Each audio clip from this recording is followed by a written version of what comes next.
inaugural session, I welcome you all to this first lecture of this GAN course on climate change by Professor Alex D. Sebastian.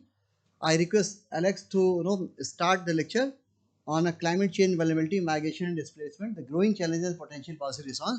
In the brochure, there are different lectures that has been given mentioned, and we'll follow the same plan that has been given. If there is any change, we'll let you know. There will be slight change, maybe depending on the issues and time and all. So I welcome and request Alex to start the first lecture. Thank you. Thank you, Professor Raman. Thank you all. And I look forward to getting to know all of you better this week. I have some new research projects in India, and I'm still relatively new to the country. So I've been here, I've traveled here a few times over the years. My first visit was in 1984, before many of you were born, 85, I should say. But it's a huge country with much to learn, and I'm looking forward to learning more. So without any further ado, I will go ahead and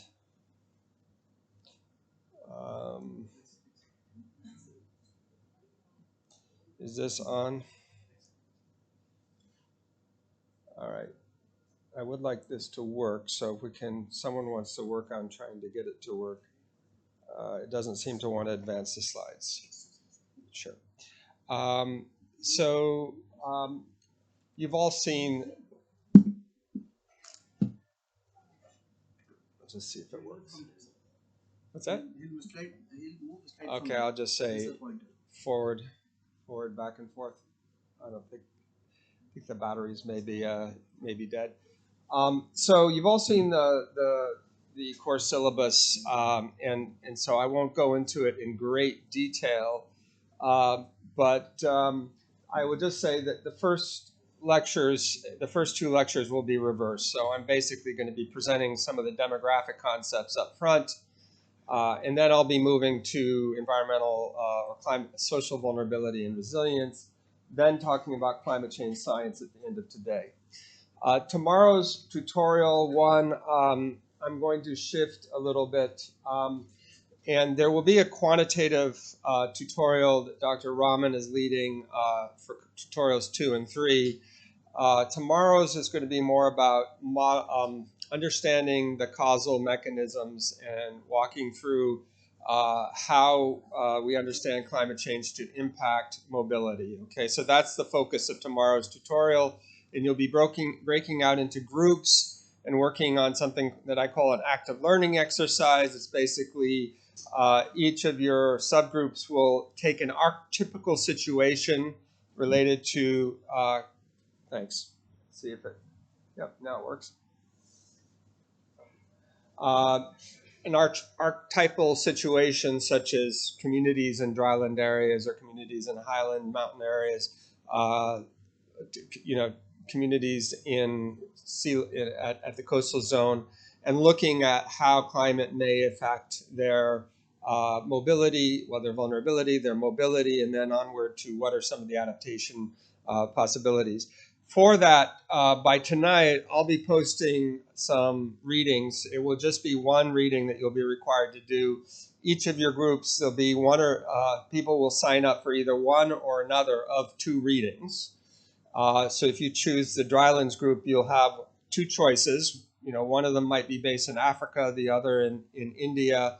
And what you'll be asked to do is divide up roughly evenly in terms of those who've read the Africa case study versus the India case study.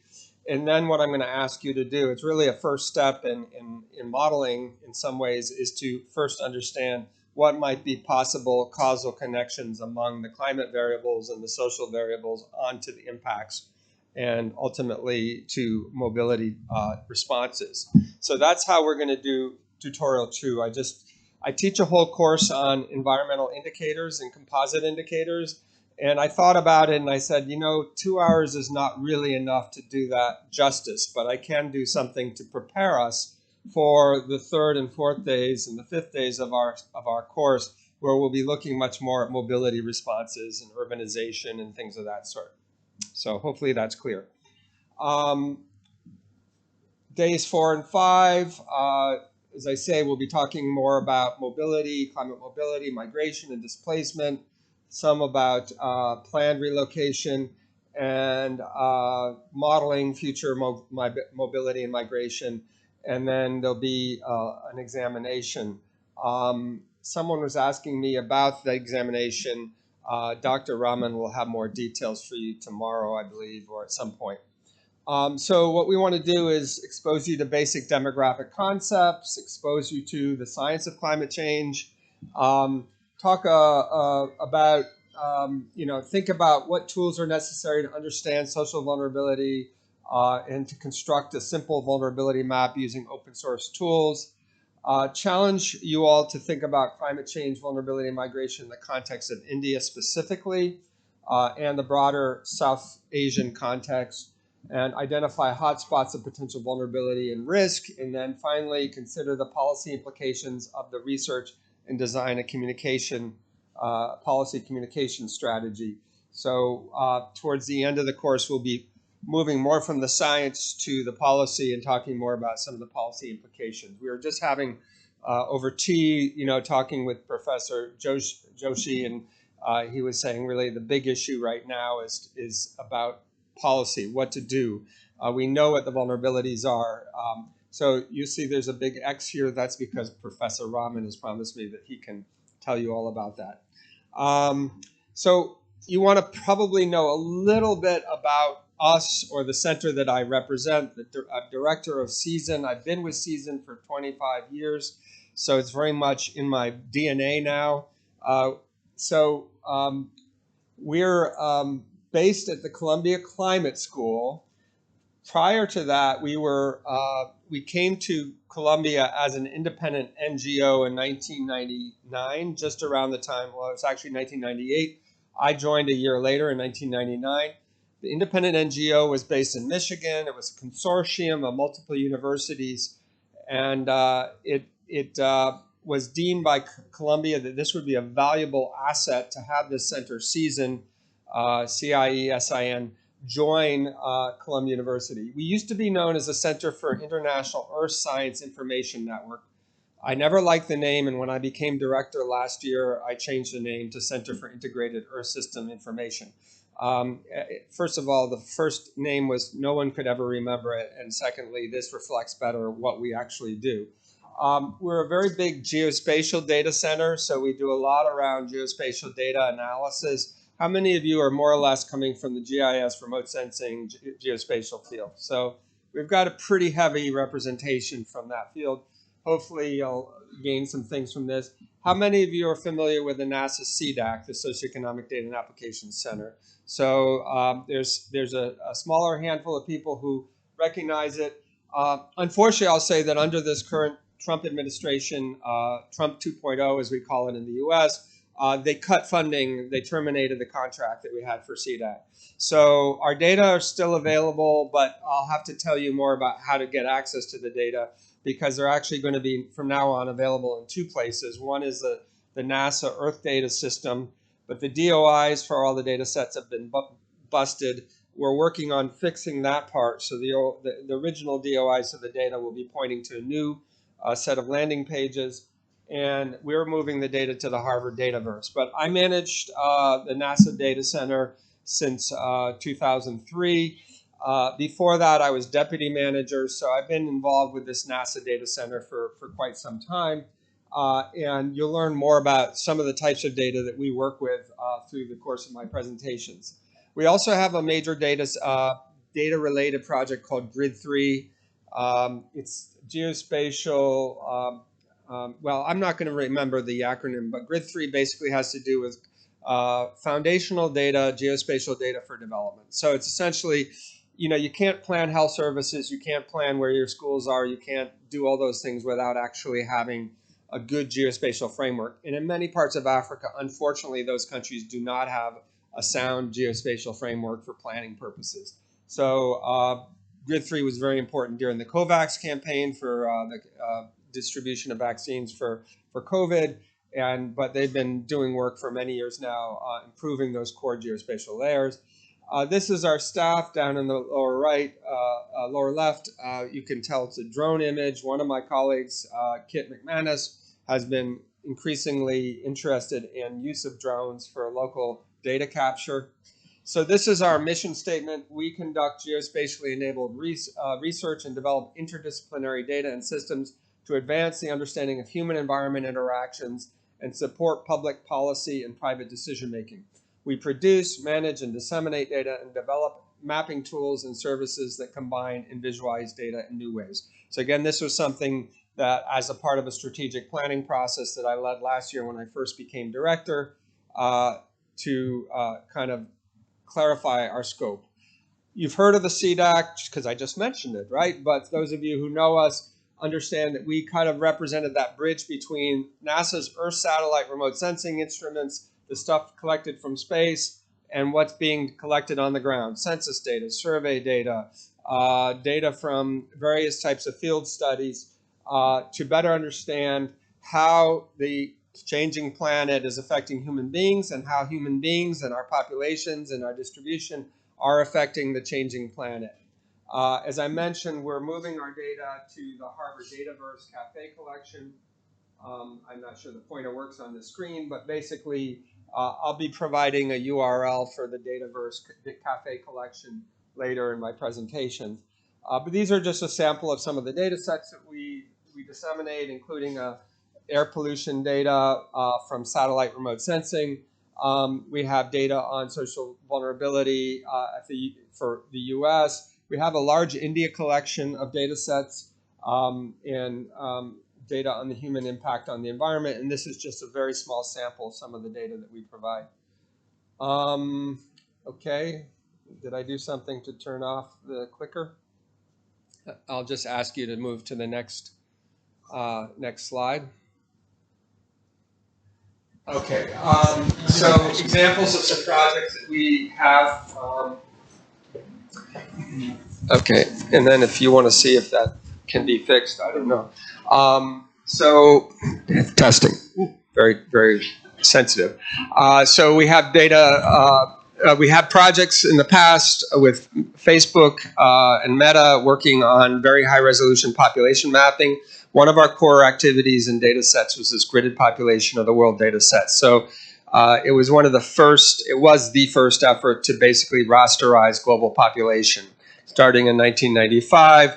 So CSUN led that effort. CDAC has developed this data product. Now we're on version 5, and we're hoping to finish version 5 over the next year or so.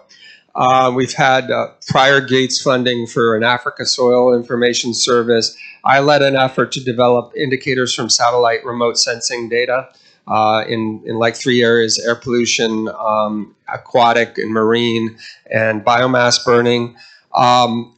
We've had local projects in the New York City area.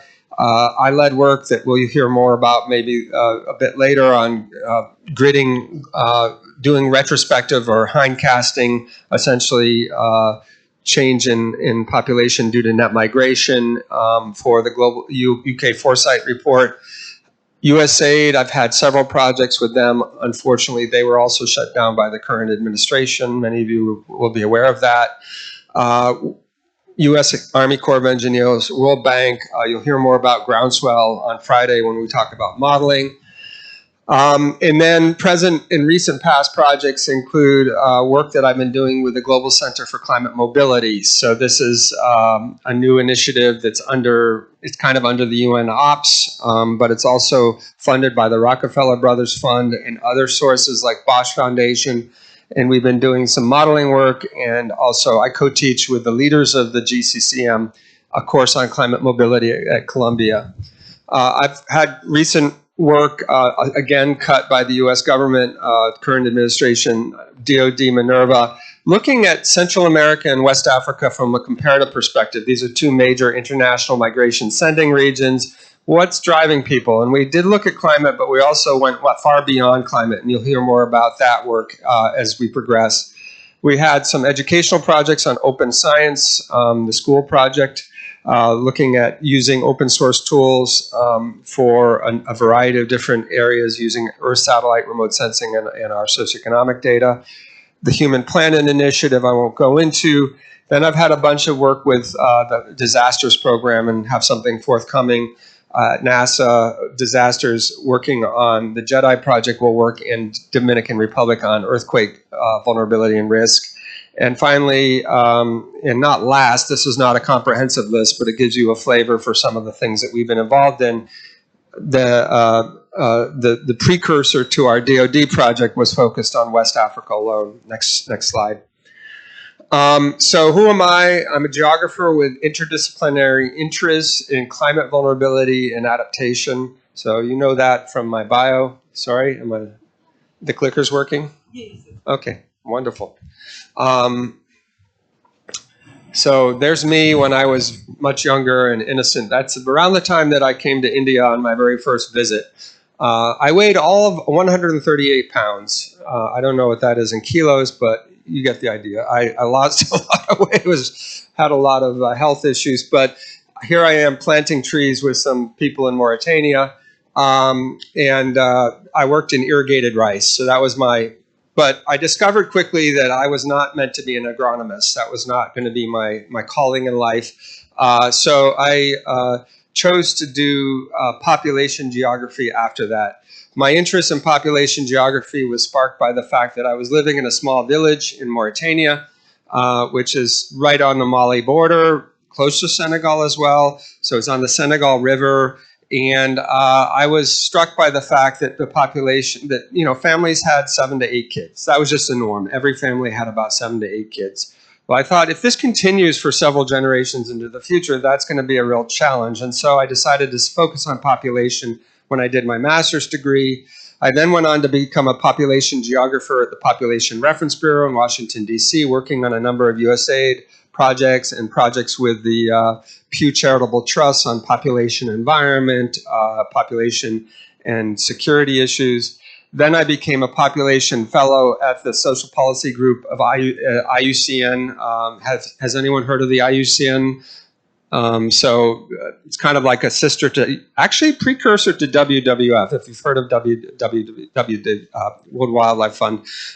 It was the precursor and actually spawned WWF, and in fact has involved many illustrious Indian. I worked with Ashok Khosla when I was at IUCN and met him a few times. He was the director and founder of Development Alternatives here in India. I traveled here and visited Karnataka state for a project I had on water and population dynamics. So that was a really valuable experience, opening my eyes to many of the international issues and connections. Came to Season and started as a researcher. Here's me in early days working in the field. I had a project down in South America looking at ecosystem, transboundary ecosystems and transboundary conservation issues between Brazil and Uruguay. So that was me then, and eventually I became director. And so my interest in climate vulnerability work has been born out of a growing experience of deploying CDAC spatial data. Originally I'd been a bit more focused on biodiversity issues through my work at IUCN, but I grew to realize that climate factors were going to be increasingly important. And in many ways, I was just talking to one of my mentors and friends in the UK, Simon Stewart. He ran the Species Survival Commission for IUCN and was very senior in IUCN ranks. And I said, Simon, is your impression the same as mine that somehow climate has overshadowed the whole discourse around ecosystems and biodiversity? He said, yeah, that's absolutely true. But I think that's beginning to be redressed a bit. And there's now a growing recognition that climate factors are indeed going to affect us. They're deeply interlinked with how species are going to evolve and how ecosystems are going to respond. But we're going to see, in many ways, the repercussions of climate change we'll see in the ecosystem services that we all depend on before just about anything else. So my interest in climate mobility came out of my past work in population geography, and coupled with my work on climate. I also have the privilege of sitting in one of the seats of climate science in the US, one of the major seats of climate science, which is the Columbia Climate School, and more specifically the Lamont Doherty Earth Observatory, which is kind of one of the main flagship places. You might have heard of Scripps, you might have heard of Woods Hole. Lamont is right up there in the geoscience community as being a pioneer in all these issues.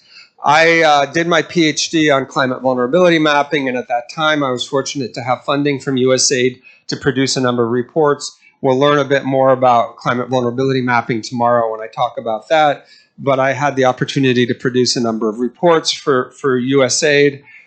This is my PhD dissertation, Mapping the Unmeasurable. I brought one copy, Dr. Rahman, don't forget, I'll give it to you. And then if someone does particularly well on the exam, they get a copy of my PhD.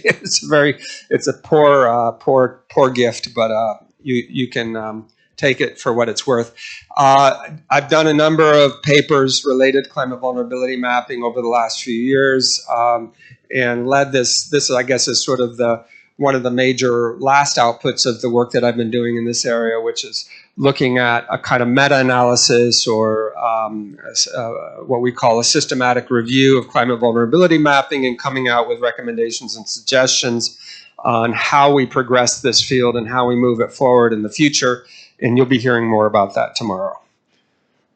I'll just say that spatial vulnerability indicators can be thought of as a special case of socioecological indicators.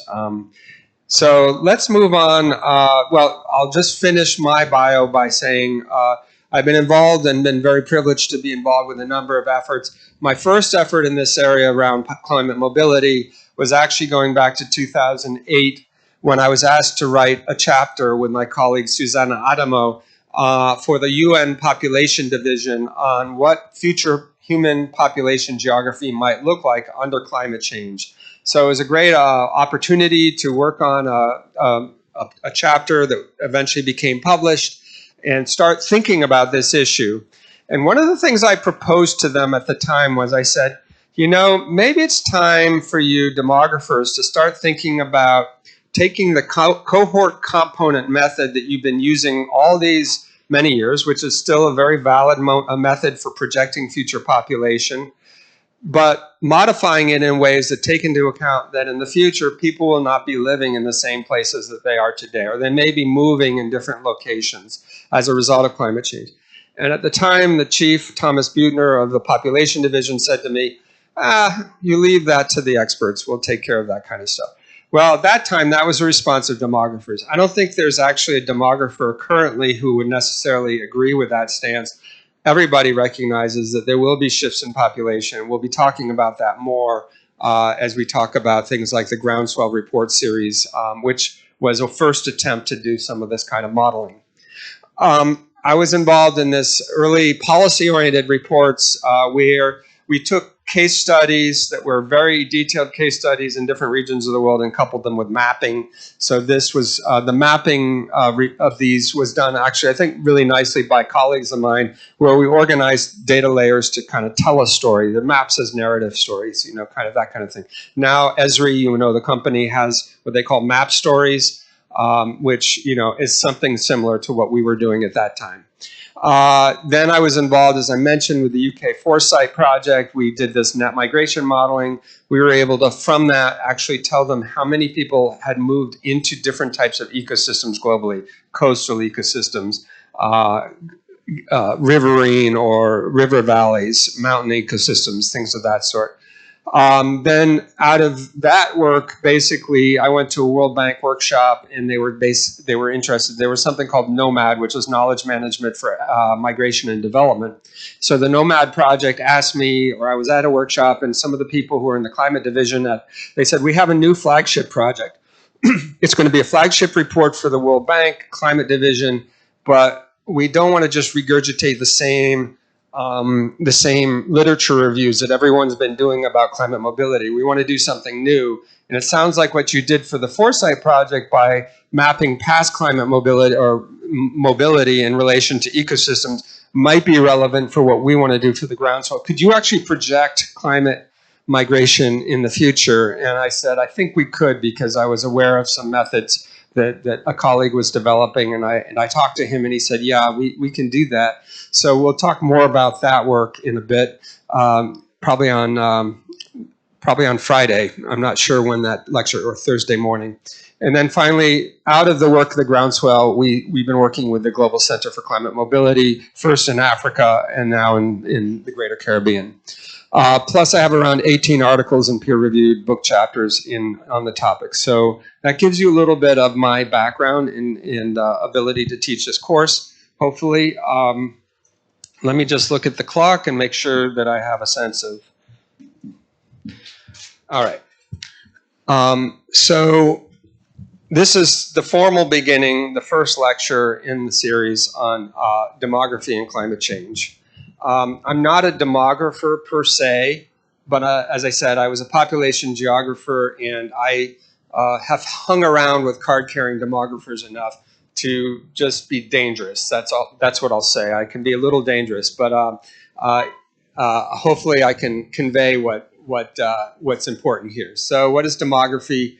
It's it studies population size, obviously, but much more than just size. It studies population composition by age and sex. I think this is all things that you know. It studies population distributions, and it studies causes and consequences of changes in population characteristics. So, we know that people vary so much, and they vary not just in terms of their age and sex, but in terms of their ability, differently abilitied populations. We know that they vary by cultural and ethnic characteristics, educational characteristics. So these are some of the things that demography studies. So nearly every event of people's lives have demographic implications. When you get born, that's natality, right? Fertility, natality. You grow up, you get educated, you eventually meet someone and get married, that's nuptiality. So all these have formal terms in demography, and you can study formal demography. It's a fascinating area of study. So demography is defined as a scientific study of human populations, their size, composition, and distribution, as well as causes and consequences of these characteristics. So it can be thought of as a discipline, an interdiscipline, and a subdiscipline. As a discipline, it's a field with its own body of interrelated concepts, techniques, journals, departments, and professional associations. How many of you consider yourself demographers? I'm just curious if any of you have demographic training. Okay. It's an interdisciplinary field because it draws its subject matter and methods from many disciplines, including sociology, economics, geography, history, and the health sciences. So demographers are frequently found in kind of intersectional discussions around other interdisciplinary discussions with other disciplines. And then as a subdiscipline within some of the same major disciplines. So for instance, often demography is parked in a sociology department. Demography has sometimes been found in public health schools. In most universities, demography courses are taught, as I said, within sociology, but they also can be taught in other areas. So I just talked about some of the choices that people, the demographic implications of things that are common to all of us. I didn't get to death, mortality, right? So, it's the full life cycle of human populations. But what I would say about demography is, unlike sociology, which studies kind of individual choices and behaviors and other things, it's really talking about aggregate behaviors, populations in aggregate. It's sort of a top-down view of things. Although there are, people who demographers who focus more on individual behavior as well. I think it tends to be, its specialty is looking in the aggregate. So we can think about population in terms of the stock of population, the population at a particular place and time, T1, T2, T3. And it can be changed by inflows from migration, but also from mortality and fertility. We'll see the population balancing equation in a second. Then there's population flows, which relate to mortality, fertility, and migration. So you have the box, the stock, and then you have people coming in through fertility and migration. And you have people coming out through death and through migration. And then population dynamics is the study of the changes in population size and structure brought about by mortality, fertility, and migration. So then the composition ultimately of all these stocks and all these flows in and out of the stock is essentially a matter of changing composition. So here's a good example in a population pyramid form where you think about the overall population by age and sex, with males on the left, females on the right, and mortality is really basically culling the population. Truthfully, it should be from every age group because people can die at any age, but preferentially, obviously, there's a, if you look at life course analysis, and you look at,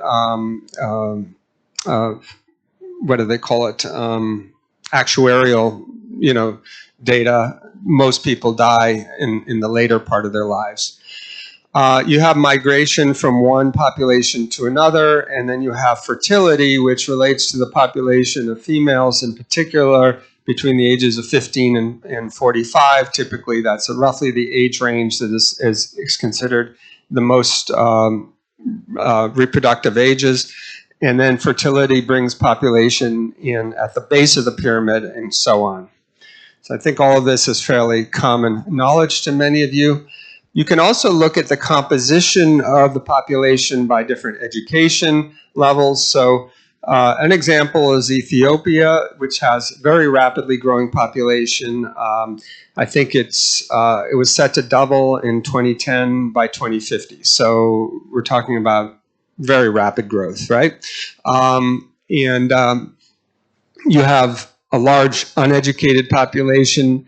In red here, you have primary school educated, and then just a very small fraction of people in secondary and post-secondary levels of education. In the U.S., you have what we consider to be relatively slow growth, meaning it's kind of starting to the pyramid is starting to transform into more of a cylinder, and we have this educational composition with relatively high, it's one of the countries with the most access to college and university level education, so the dark blue. And what else can we say about this? I think that covers it. Migration is probably the major factor in population growth in the US, and what we're seeing now as a result of migration, especially unauthorized migration, is a political backlash that's occurring that brought Trump to power. In fact, in part, that was a major factor. Finally, you see population decline in countries like Italy, where first of all, you can see the educational composition in the older population going back a generation or so is much lower, so much higher primary level education only, and also you're just seeing the kind of contraction at the base here of the population pyramid as fertility levels are now at something like, I think, 1.7 births per woman. The US, it's around, I think, 1.9 or 2. So replacement level is considered 2.1. So, at 1.7, you're really starting to see a major contraction of the population. So I already mentioned, how population stocks change through fertility, mortality, and migration. This is the components of population change: natural increase, net migration. So in migration minus out migration or emigration. This is the code down here. And population change results from births minus deaths plus in migration versus emigration. Quick peek at my stop. All right. So in terms of the demographic balancing equation, population change is the difference between populations at 2 points in time. So you've got, population in time 1, t plus 1 minus population. So that change in population is a result of these changes in births minus deaths and in and out migration. And basic demographic equation is down here.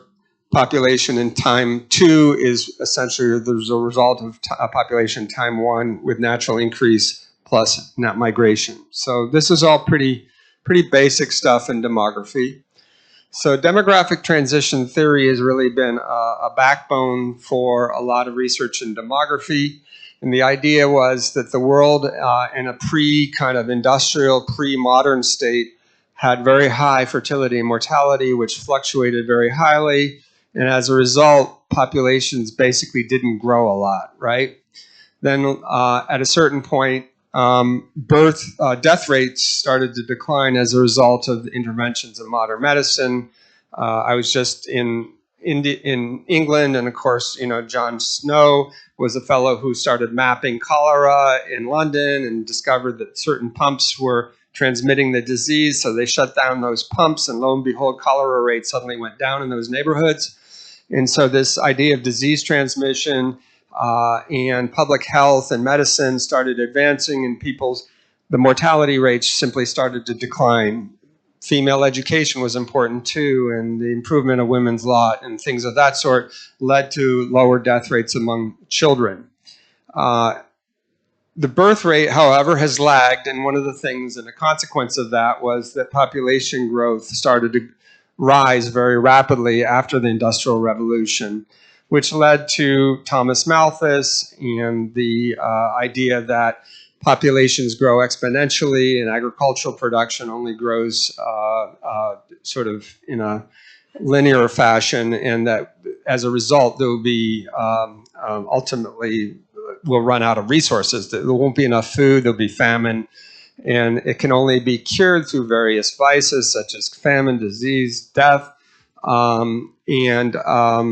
so that was a rather pessimistic worldview, and we can talk more about Thomas Malthus. I don't know if any of you read the article by Catherine Grace, but what she's proposing in her article, so there was a reading list, and if you didn't get a chance to look at it, no shame, I'm not, but the idea is that some of these readings will help support the stuff from the lectures. That's the idea behind the readings. So Cat Grace's article said, we kind of actually need to move beyond these two fundamental framings, the one being the demographic transition theory, which is important, but it also implies that this is a universal phenomena that will occur across all countries equally in the same kind of lockstep manner, and eventually modernization, Rostow's laws of modernization, where all societies progress in the same way, will result in a stabilization of population. And what we now know and we understand better is that that actually isn't exactly how things transpire in the real world, and countries vary in the timing of their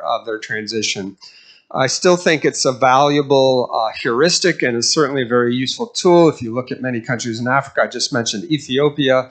I've worked in countries like Mali and Niger to a lesser extent. Niger has the highest fertility rate still today, and it also happens, I think not coincidentally, to be one of the poorest countries in the world.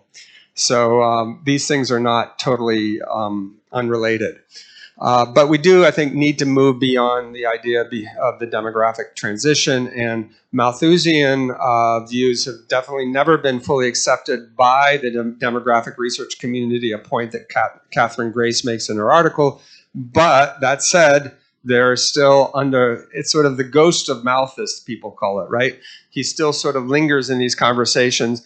And when you talk with non-demographers, non-social scientists, these things are actually incredibly attractive because they have an intuitive sort of attraction and intuitive quality to them that makes them like, yeah, of course, population is going to overrun resources, and we're going to have wars and famines, and all these horrible things are going to happen.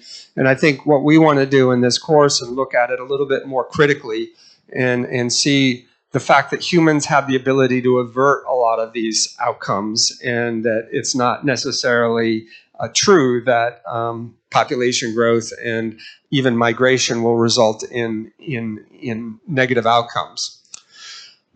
So the other thing that came with the demographic transition is this idea of a mobility transition, which is the pattern regularities in the growth of personal mobility through space and time through recent history, and these comprise an essential component of the modernization process. So the idea is that, in some pre-industrial state, people mostly stayed local. They would go to the market town at most. They would come back to their village. They traded in a local sphere. Only the most wealthy, like the 1% of the population, might actually go to the major city of a country. And so over time, of course, what we've seen now is, I was just on a flight from Britain to India. There are several hundreds of such flights coming from Europe and North America every day. So people have become much more mobile, and it's not limited anymore to just the most wealthy, but there's a much wider acceptance that we live in a mobile society. So that same curve of total population could be said to be the pattern that you would see. So Zelinsky was one of the fathers of mobility transition, 1971, a geographer, and that was his published work. I'm not going to go into this. There's an awful lot of text here, but what we see is that there's, kind of a pre-modern period that I just mentioned, where most movement is local and maybe based on things like religious pilgrimages or commerce. Maybe warfare would result in some people going off to another country and fighting. Then early transitional, where people move from countryside to cities. There's colonization in the global south by countries in the global north. Major outflows of immigrants to available attractive foreign destinations. Then there's, kind of movement of skilled workers, professionals. Finally, phase 3, late transitional, slackening, but still major movement to the cities, lessening flow of migrants to colonization frontiers. And then phase 4 is, kind of an advanced society where residential mobility has leveled off and oscillates at a high level. This would be kind of the US scenario, where it's really not considered to be very unusual, and I think it's true of India too, for people to move from one part of the country to another for job opportunities, education, et cetera. I think, have most of you moved? Just raise your hand if you moved from like your birthplace to somewhere else for either jobs or educational opportunities. Yeah, look at all of you. So you're in this phase 4. Movement from country to side to the city continues, but reduces a little bit, partly because there's fewer people in the countryside. So there's less of a pool of potential migrants from the rural areas, especially in the US. 3% of our population is involved in agriculture. So it's a very limited pool. If there was a frontier like the American West, it's now stagnated or changed dramatically. So now what we consider the American West is a place where you go for amenity migration. If you're wealthy enough and you have the right job opportunities, you go up to the Rocky Mountains, or you go to Southwest US, and you live in a nice, dry, hot climate, or you live in California, and maybe you do your work from there and you report to a company that's in Cincinnati or in New York or somewhere else that's not so desirable. So that kind of thing is occurring increasingly in terms of our highly mobile society. And this is just a continuation of this acceleration of movement. So I think, let's just be real. People are moving for all kinds of reasons. And we cannot say that, climate or environmental factors are preeminent in any way. So age effects, these are different effects in demography, just returning to the broader topic of demography. Age effects are variations linked to biological and social processes of aging, specific to individuals. So, typical processes like getting married, typically in your 20s and 30s, you consider that to be the primary ages when those effects occur. Period effects occur as a result of external factors like World War II suddenly decimated World War I, and then World War II decimated the male population of fighting age in places like Germany. And so that's a whole period effect that occurred in Germany. Cohort effects are variations resulting from the unique experiences and exposures of a group of subjects as they move across time. So all of you are part of a cohort, whether you know it or not. You came out of education at the same time. I just learned The Professor Raman came out of from the same advisor, and the same as another colleague of his here, his predecessor as chair of the Department of Geography. And so that's a cohort effect. They came through the educational system at the same time, and they're part of the same cohort, and all of you are also parts of cohorts. And basically, it's generally defined by birth year, but it could be defined by the year you graduated from a certain university or something else, and you proceed across time together. I've taken great joy as I get to be in a more elder cohort in getting to know or getting reacquainted with some of my members of my cohort from earlier days, because Facebook has made it possible, right? Everybody can now connect with everybody, and getting together and actually finding out what they did with the last 40 years of their lives. It's kind of interesting, right? So here's some data on trends in age-specific fertility rates for urban areas in Iran. And basically the point of this diagram is that in a country like Iran, the fertility rates were very high in the 1980s, and they've just progressively declined over time. And this was contrary to what a lot of demographers thought in the 1960s. They assumed that Muslim societies, heavily Catholic societies, with prohibitions against birth control or other religious strictures simply wouldn't change. The fertility rates would not change. But we know now, of course, that that's not true. Like Latin American countries have seen dramatic fertility declines, and notwithstanding, the teachings of the Catholic Church. And so basically this modernization process that we've talked about, which is partly related to urbanization, right? As populations become more urban, fertility rates decline. And this is an example of that for a country that, one might have thought back in the 60s and 70s would never really see a fertility transition.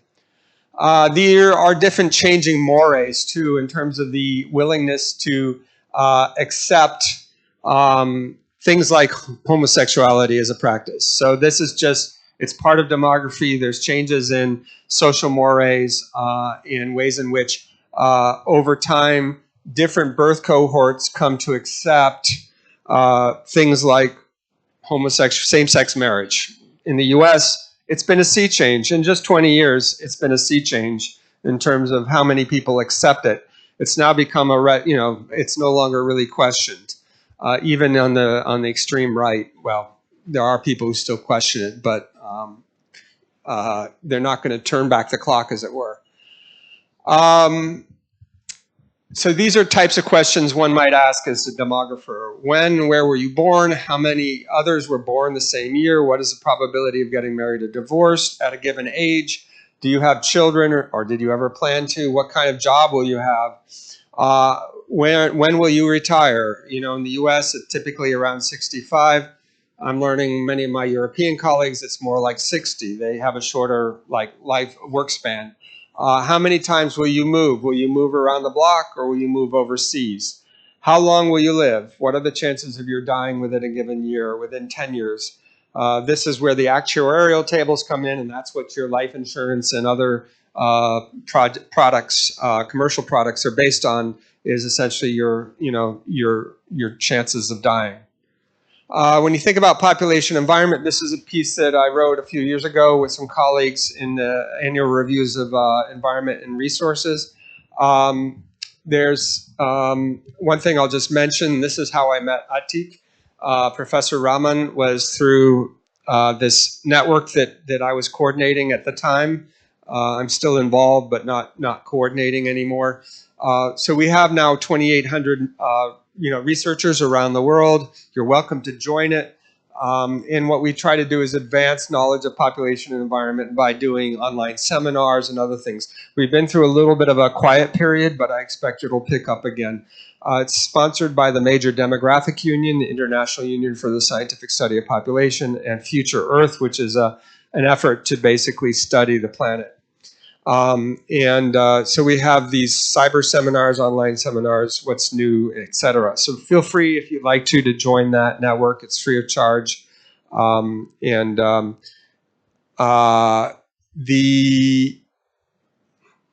This is a bit about the waves of concern about population as it relates to the environment. So over time, there's been kind of different waves of interest. In the first wave of interest in the 40s and 1950s, the real concern was limited natural resources, inadequate food production, and exhaustion of non-renewable resources.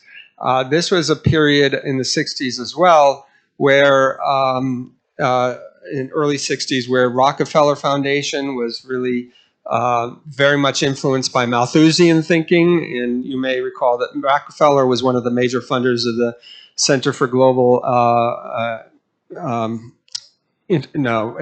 Center for CGIR, Integrated Agricultural Research, Centers for Global Integrated Agricultural Research. They funded that. They funded the Population Crisis Committee. They funded a number of other efforts, which were largely about population control, which was the term they used at that time. It's not one we use anymore, but you may recall there was quite a bit of controversy in India, in fact, about pushing contraceptions and what was considered to be population control tactics. Now we talk about sexual and reproductive health, and it's a much more, recognition of individual rights approach. But that was the sort of early phase. Then there was a concern about fertilizer and pesticide use, waste disposal, noise, air pollution, water pollution, radioactive.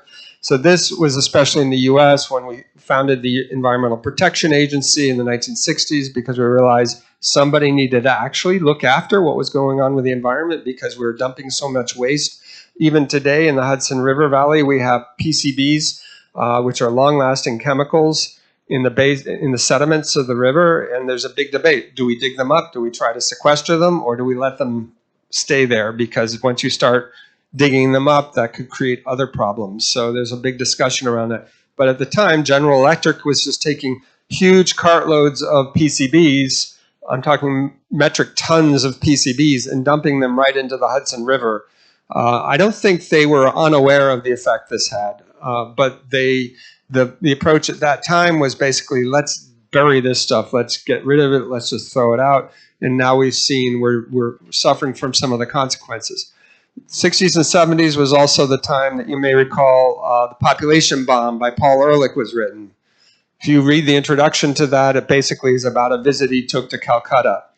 And, again, I would say a lot of these concerns were, they had overtones of kind of racial superiority a bit, and I'll just say that. I think it's fundamental to some of the concerns that people like Ehrlich had at that time. Other people like Garrett Hardin, some of you may have heard of, was also kind of, I would say Hardin was even more extreme in his views about what he considered to be lifeboat Earth, those presumably deserving of living on planet Earth at a high level of prosperity, and those presumably who are not. So we'll talk a bit during this course about environmental and climate justice, because some of these things still have echoes today, right? We hear about them. It's good to understand their intellectual roots. And then a third wave was around the 1980s and 90s, where we've been talking much more about climate change, acid rain, and ozone depletion. You might have heard also about limits to growth. It was a major effort by the Club of Rome to model the future planet using system dynamic modeling. And at that time, the concern was really about population growth. I think it's rather interesting is now that we're really talking about, it's really shifted to climate change. That's become the major flag-bearing environmental issue of our time. But we don't know, in 5 to 10 years, it may be something else.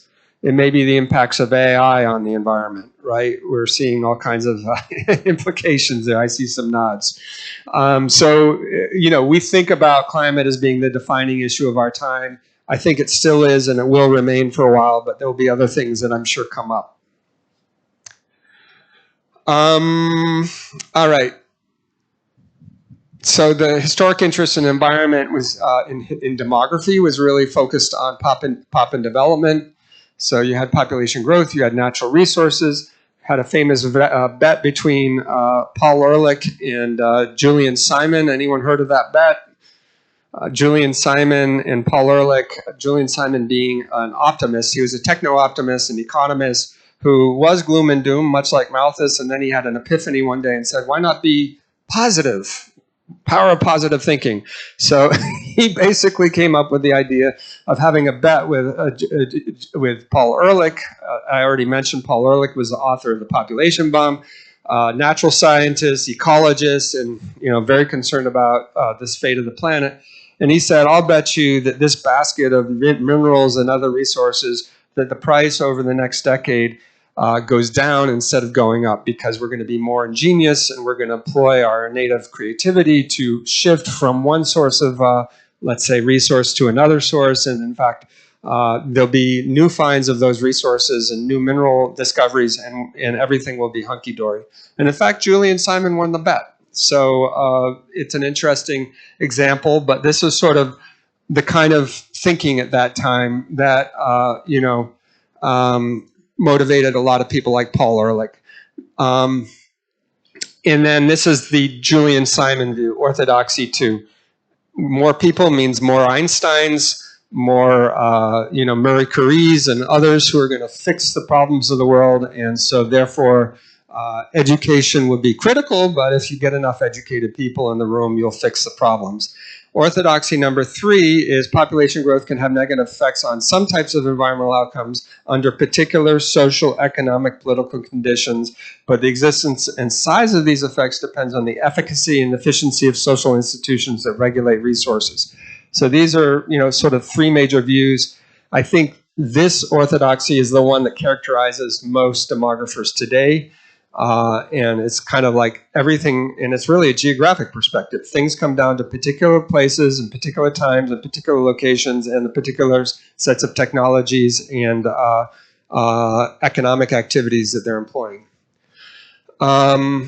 So I won't go into a lot of this because none of you are demographers and you don't need to be convinced as demographers why environment matters. Many of you are more environmental scientists, but just to say that it's now relatively understood that rapid population growth is not a great thing. But there are others that say that the central cause of environmental problems are not demographic and therefore are not appropriate for demographic research. So we should be focusing elsewhere. And so that, I think, is also an equally valid view in the schools of demography. And then, there's a big focus on interdisciplinary studies and working with people across different disciplines. I mentioned the interdisciplinarity aspect, and using longitudinal data for local areas on environmental outcomes. For local areas on environment can be difficult or impossible to obtain. So this is also kind of an issue that Kat Grace is focused on a lot, is the need for more longitudinal data and the need for more sophisticated statistical approaches for teasing out the relationship between demographic variables and the environment. Households are an important functional unit for, the idea of economy. Does anyone know what the term economy comes from? Yeah. It was, the word aikinomos in Greek, which is, it's essentially household. You could translate it as household. So the idea is that, households are units of production and reproduction, and a lot of decision making that goes on, especially in rural areas, goes on in the household level. And so in the livelihoods approach, which I took in looking in this article at the bottom here, which has been one of my most widely cited articles because it's sort of foundational in some ways in studying how households interact really in population environment more broadly. We looked at the natural capitals of the 5 types of capital that are available to households, including natural capital, meaning the physical environment around them, social capital, meaning the resources, the relationships, all of you grew up maybe with neighbors, with family members, et cetera, and that's part of your social capital. Institutions like education, human capital, which is your personal education in part, your ability to work in the formal economy, your ability, your health status, physical capital being like what tools you have. If in a rural household, do you have a donkey, a cart, oxen, to plow the land, or do you have a mechanical device to do that? And then things like roads and communication networks and infrastructure. And finally, financial capital is how much money do you have? Both what are you earning currently and your wealth, your savings, your assets. So when we talk about climate mobility, these five capitals are really essential and really important to understanding how households respond to climate stressors. And we'll be talking more about that in the course of this 5 days. So one of the theories, indeed, in mobility, migration theory, is a new economics of labor migration. And this basically does away with the old idea of homo economicus and what was considered to be a neoclassical view where people choose to go to wherever they go because labor opportunities and wages are higher in that other location, which is foundational to things like push-pull, and we'll learn more about the different theories out there.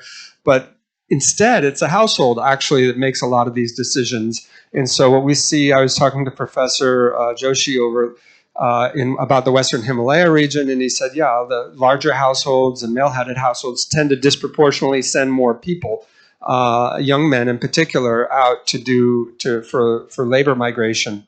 So we'll talk more about this, and then fertility and other variables are all linked to household-level decision-making. We can see very different consumption patterns depending on the kind of household and where in the world your household lives and exists. So I guess this is maybe an Indian household in terms of food stuffs. I did one of my first funded projects was the MacArthur Foundation. It was on consumption dynamics, and so I chose 5 countries that were very different. And we were, going to look. I ended up moving from that organization, so I wasn't able to complete the study. But part of it was inspired by a coffee table book that I found where a photographer went around the world and took pictures of households in every country, not every country in the world, but let's say representative sets of countries by income levels, and every good that they have, every asset, they put out in front of the house.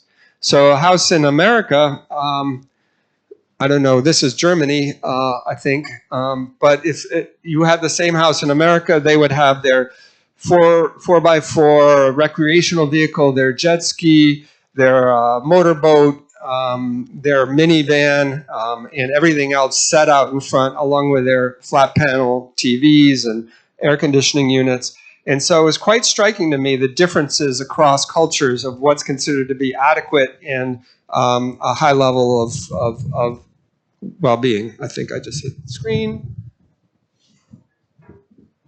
and I just ended the presentation. That wasn't on purpose. Bear with us.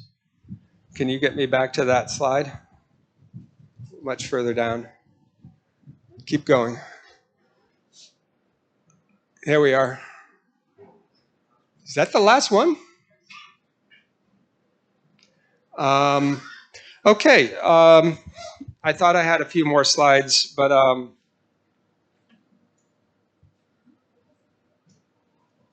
if that's it, that's it. I'll double check my slide deck to make sure I'm not mistaken. But that gives you a little bit of overview on demography, environment, history of population environment studies. I saw some nods during the lecture. I really encourage this to be an opportunity for us to interact. What time do we have until we break for 10 minutes? Okay, so I think that's about the right length lecture, right? So I'd love it, if you had particular comments or thoughts on anything, particularly on some of these ideas. I don't know how many of you have been exposed to some of these ideas around neo-Malthusianism or demographic transition or other perspectives on human environment interactions as it relates to demography. But love to hear more from you all, or if you have particular questions about things that I brought up. Yeah, so we have a hand over here. Thank you for this very interesting lecture, sir. I just try to pull out from something from my background, since I'm from political science. What I would like to hear more about the international institutions. The first thing, like people like Norman Myers, or like El Henavi, who has written the IPCC report on and used the word for the first time officially in UN, has been sort of rejected and got a lot of backlash. Climate migration or climate refugee. Elhana.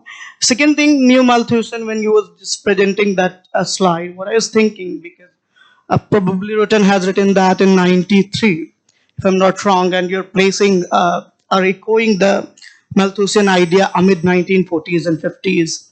But if you try to look at, for example, the writings of Homer Dixon, or like the Robert Kaplan's Coming Anarchy in a way. How would you like to place that after the 90s or predominantly in the current time? Because we see the increasing discourse on securitization about climate migration, especially in the territories of global north. That is a great question. And I'm going to take one more question and then we'll. Hi, this is Nivedita Singh. So my question is that I have a lot of things. So my question is that the third wave that you said, a first wave, second wave, third wave. So I am thinking that if we are going to have fourth wave, because the artificial intelligence consume more energy, and we are in the phase of just energy transition. So do you think that the fourth phase would go also coming? Because third wave is talking about the environmental change. Fourth wave, intersectionality of environment and technology, because it consumes more energy and we are going towards more energized. Thanks.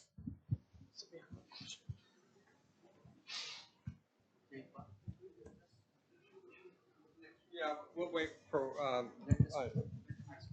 I have limited ability to retain, so I'll go ahead and answer. That's a great question. So I'm not sure I'll answer everything, but this. So we'll talk a bit about the framing of climate mobility, and so one reason we've shifted from climate refugees to climate migration to climate mobility is partly because we wanted to get away from this idea that people are fleeing in desperation. Refugees implies something. Um, it also places people in a disadvantaged category of sort of being dependent on the mercies of other countries. So there's an element in which the discourse around climate refugees has been it's still there. If you ask your grandmother, they'll talk about climate refugees because that's the common discourse that people have in the media, et cetera. But I think we need to have a more critical view. Mobility, I choose as a framework to think about these issues because it includes everything from voluntary to forced migration to planned relocation to daily commutes of people moving between places and the ways those may be interrupted as a result of climate impacts. So it's kind of it captures it's an umbrella term for much more that goes on within the movement space, not just migration, which tends to be voluntary and related to sort of personal preferences.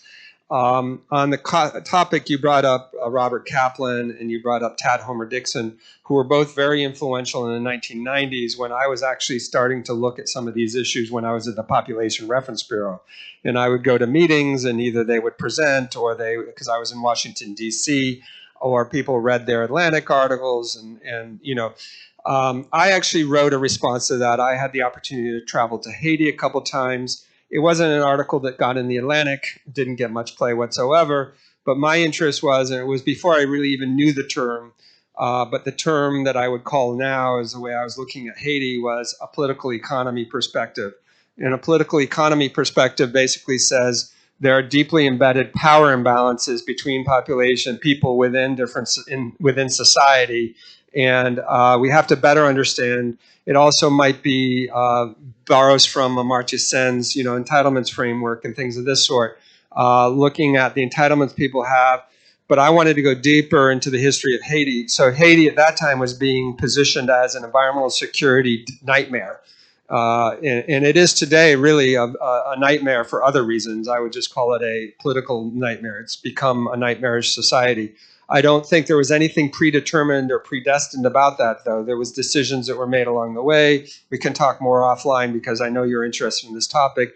But my interest in looking at the issue was basically saying, you really have to go back to like the French experience, the debt that Haiti incurred as they became independent, the impact that had on the finances of the country, the feudal sort of system that evolved internally, and then the kind of ways that the U.S. interfered in their systems, in their economy and politics over many decades. So I'll stop there. But then there was a question, if you'll remind me, your question was about just two keywords.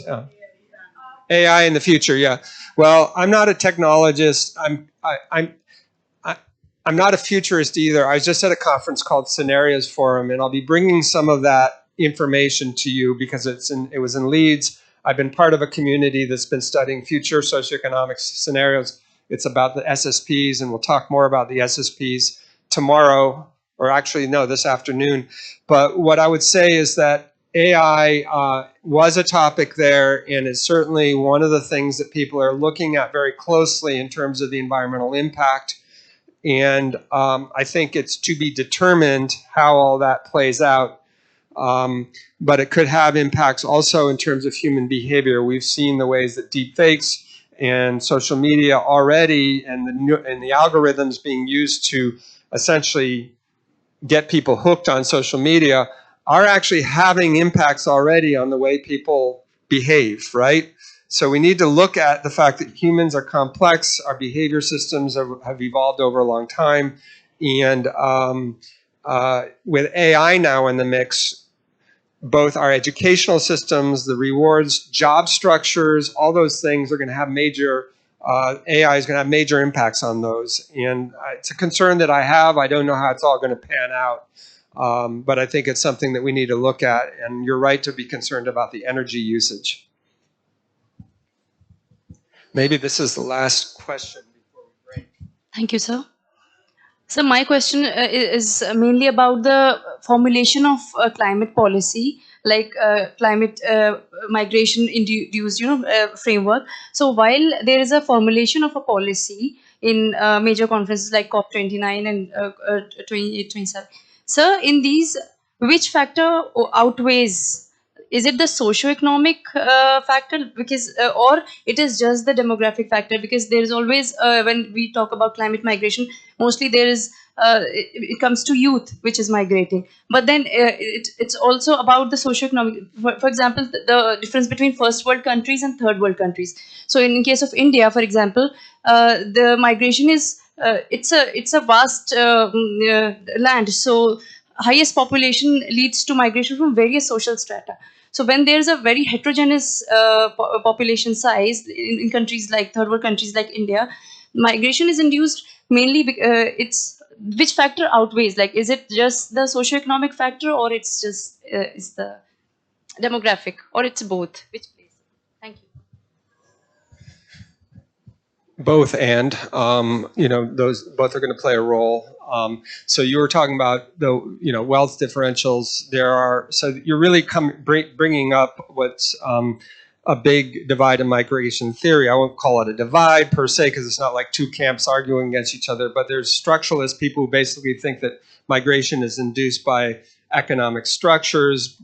Wealth distribution is one of the major ones, but also